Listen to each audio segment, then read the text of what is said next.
आप स्क्रीन के ऊपर देख सकते हो लास्ट 4 एग्ज़ाम हो रहे हैं, मतलब कि 4 एग्ज़ाम लास्ट जो अभी अभी होकर गए हैं recently.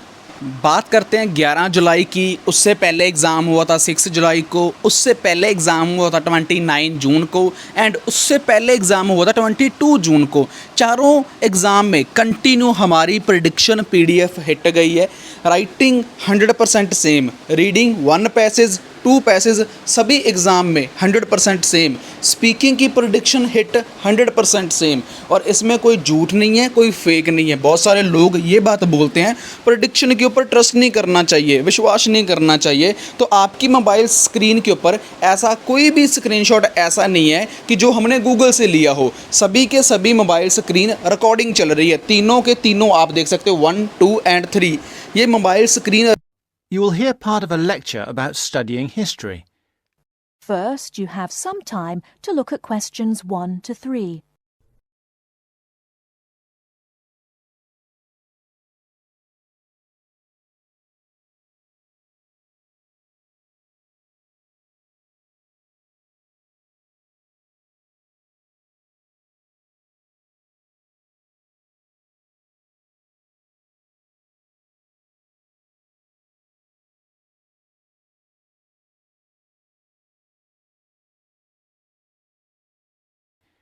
Listen carefully and answer questions 1 to 3. Good morning, everybody. I'd like to begin this term's lectures with a discussion of the various sub-disciplines in history. Before I do that, though, can I refer you to the handout you picked up on the way in?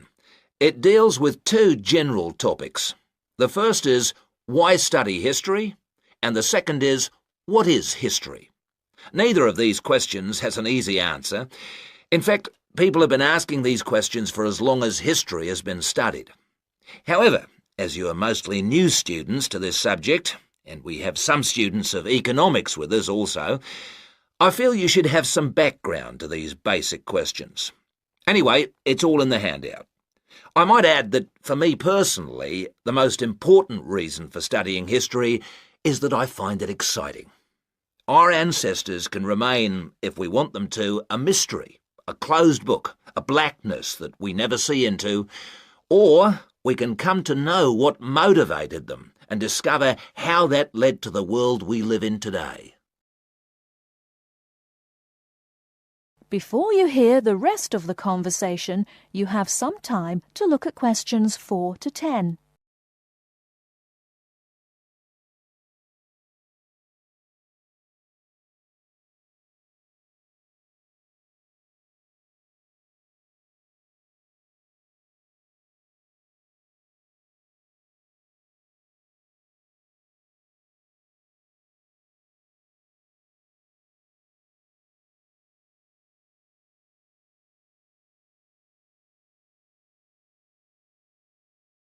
Now listen and answer questions 4 to 10.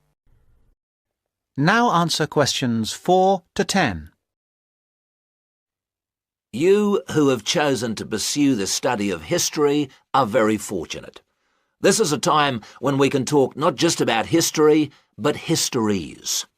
Traditionally, history was seen as one subject, and the subject matter was clear. It was about kings and queens and wars. Additionally, it was about states and empires, or groups of states. This is what we now call political history. The subtopics were the parts of the world, for example, the history of China or of France. History has moved on somewhat, and we can learn a lot about current views of history by looking at the proposed lecture topics in our leading universities. In fact, you'll see that even the simplest definition of history, that it is about what happened in the past, is up for grabs. Some of the more, how shall I put it, progressive areas of study are as much about what should happen in the future. One example of this is the field of postmodern history. Likewise, feminist history looks at the past to make sure the future will be different, and it uses the past to assist in its efforts to make the future as it wants it to be. Somewhere in the middle of these two extremes lie a range of areas of study which have developed over the modern period, replacing the traditional idea of political history. These are by now mostly well established. You can study social history or economic history. Social history asks about the ordinary people and their lives, not just their daily lives, but their contribution to changes in our society. Ordinary people have desires and wishes which they try to put into effect, and this has a massive effect on social development which was not fully understood in the traditional study of history. By the way, one area of traditional history which I forgot to mention, but which has had a resurgence of interest in recent years, is the area of military history. This was, of course, of great practical use in more violent times, and unfortunately has become of increasing use and interest, academically and practically, in our own times. By the way, there is a new series of lectures on military history in our department, as if to demonstrate the truth of what I've just said. Ethnic and multicultural history are further examples of kinds of history which, like social history, differ from the traditional forms. Ethnic history is a modern concern which concentrates on the value systems and beliefs of a people, usually a minority people, which were ignored in the rapid forward march of the rich and powerful nations and states. How various ethnic groups live together and how their traditions change and develop is the subject of its contemporary cousin, multicultural history. In sum, as I said, you are fortunate to have such a wide choice of things to study in the fields of history. Choose wisely. And finally, it only remains for me to wish you good luck in your studies. That is the end of part 1. You now have half a minute to check your answers.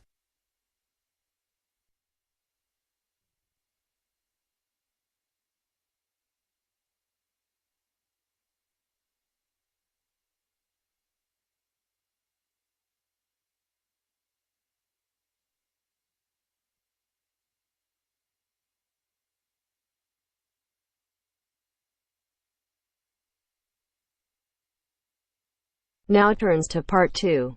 Part 2. You will hear a podcast on Canberra's theme park. Now you have some time to look at questions 11 to 16.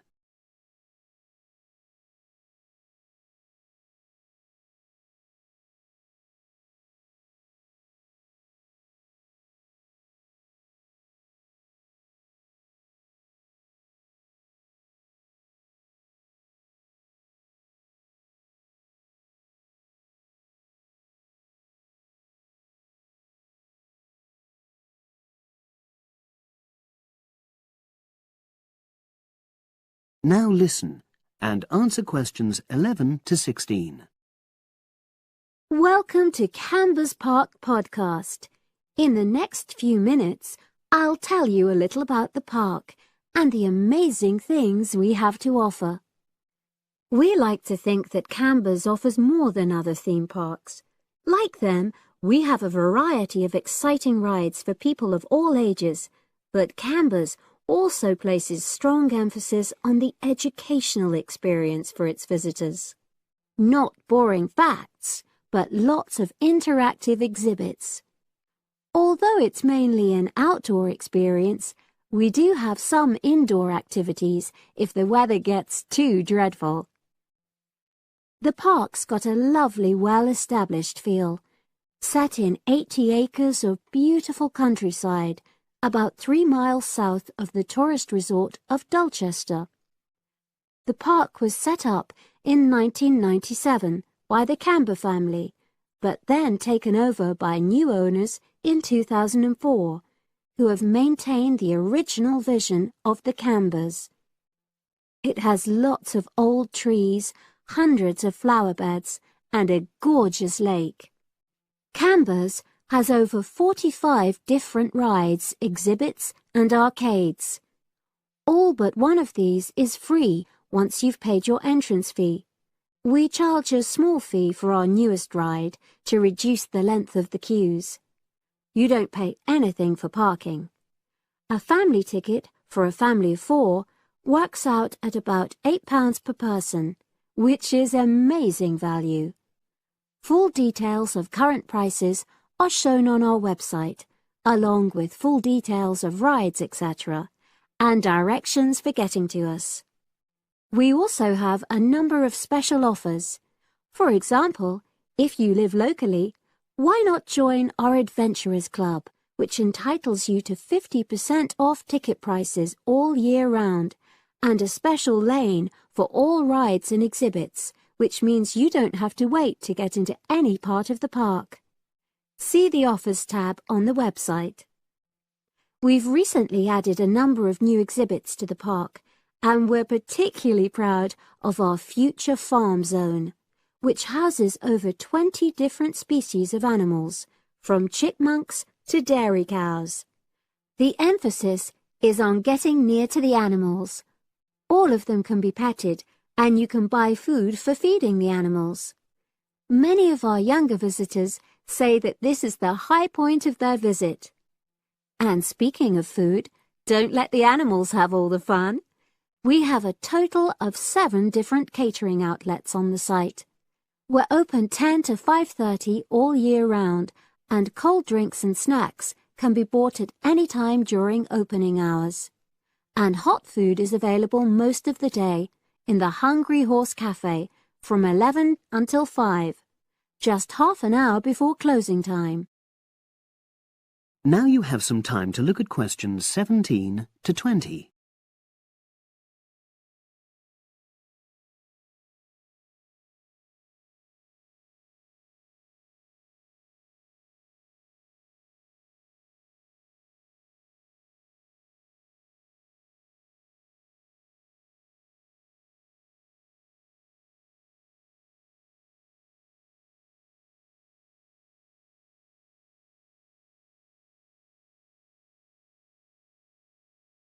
Now listen and answer questions 17 to 20. Now we want all our visitors to have an exciting time when they come to the park, but our first priority must be safety. Parents and guardians know their children's behavior and capabilities, but here at the park we have set certain conditions for each of the rides to ensure that all visitors get the maximum enjoyment out of the experience and feel secure at all times. There are 4 major rides at the park. Our newest ride is the River Adventure, which is designed to reproduce the experience of whitewater rafting. No amount of protective clothing would make any difference, so only go on this ride if you're prepared to get wet. Children under 8 can go on this ride, but all under 16s must have an adult with them. Not all of our rides are designed for thrills and spills. Our Jungle Gym roller coaster is a gentler version of the classic Loop-the-Loop, specially created for whole family enjoyment, from the smallest children to elderly grandparents, suitable for all levels of disability and health conditions.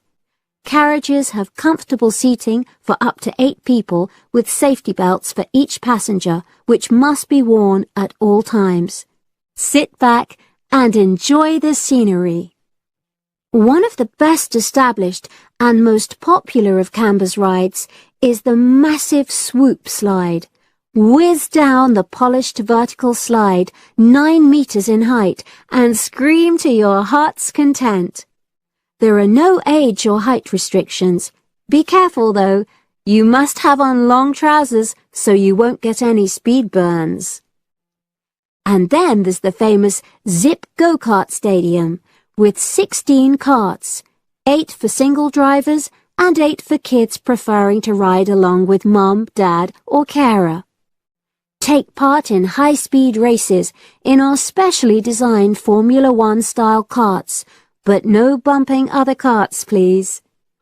All riders must be above 1.2 meters because they have to be able to reach the pedals, even in the shared karts. Full details of all safety features are available on our website at www.camberspark.com. So come and make a day of it at Canberra's theme park. That is the end of part 2. You now have half a minute to check your answers.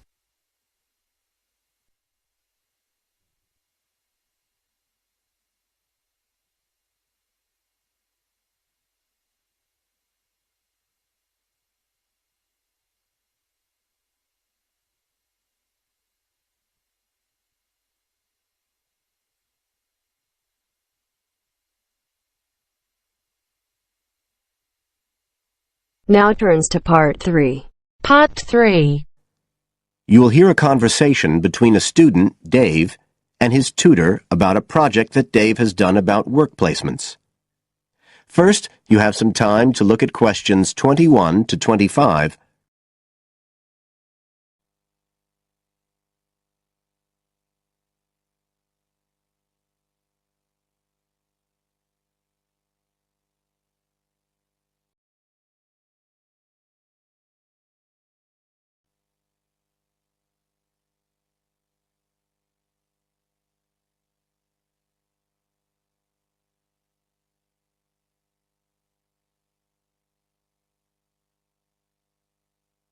Now listen carefully and answer questions 21 to 25. Good afternoon, Dave.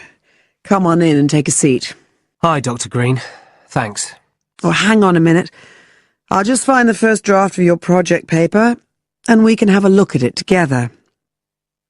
Now, yours is the one on work placement, isn't it? Yeah, that's right.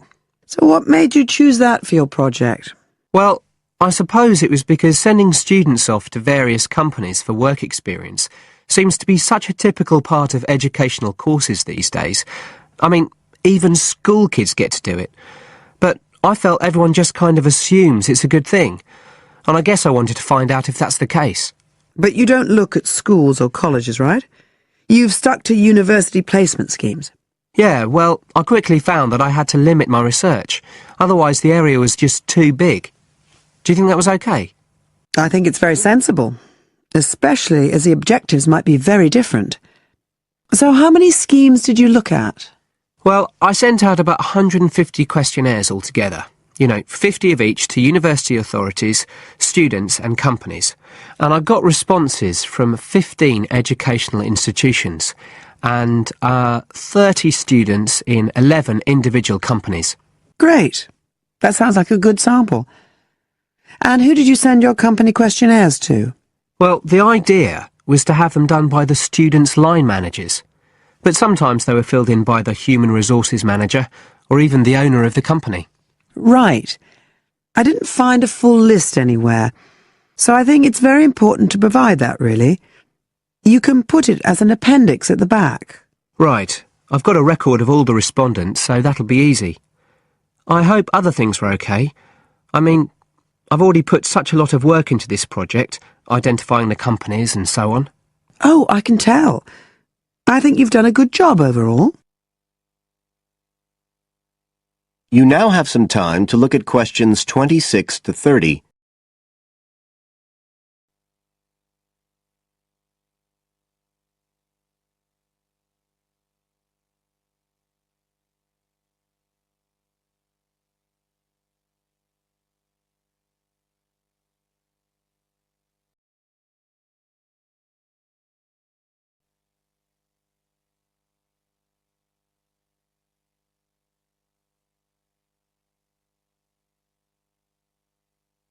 Now listen and answer questions 26 to 30.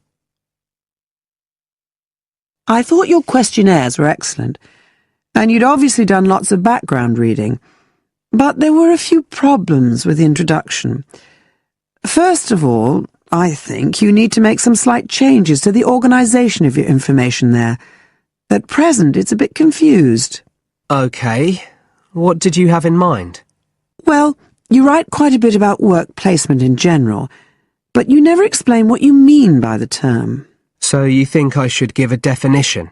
Exactly. And the introduction is the place to do it. And then, look, you start talking about what's been written on the topic, but it's all a bit mixed up with your own project. So do you think it would be better to have two sections there, like a survey of the literature as the introduction, and then a separate section on the aims of my research? I do. You can include your methods for collecting data in the second section too. It would be much clearer for your reader. You know, establish the background first, then how your work relates to it. It would flow quite nicely then. Yes, I see what you mean. Anyway, moving on. I like the way you've grouped your findings into 3 main topic areas. Well, it became very obvious from the questionnaires that the preparation stage was really important for the whole scheme to work, so I had to look at that first. And I found a huge variation between the different institutions, as you saw. I was wondering if you could give a summary at the end of this stage of what you consider to be the best practice you found. I think that would be very helpful. Right, I'll just make a note of that. What did you think of my second set of findings, on key skills development? For me, this is the core of my whole project, really. And you've handled it very well. I wouldn't want you to make any changes. You've already got a nice final focus on good practice there. Thanks. Right. Now, I think the last part, which deals with the reasons why students don't learn... What, the constraints on learning chapter? Yes, that's the one. I think you need to refer to the evidence from your research a bit more closely here. You know, maybe you could illustrate it with quotations from the questionnaires, or even use any extracts from a student diary if you can, and refer back to what you've written about good practice. That is the end of part 3. You now have half a minute to check your answers.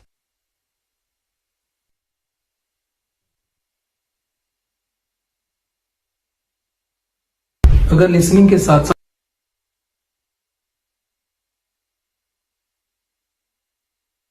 Now turns to part 4. Part 4. Complete the notes below. Use no more than 3 words for each answer. First, you have some time to look at questions 31 to 40.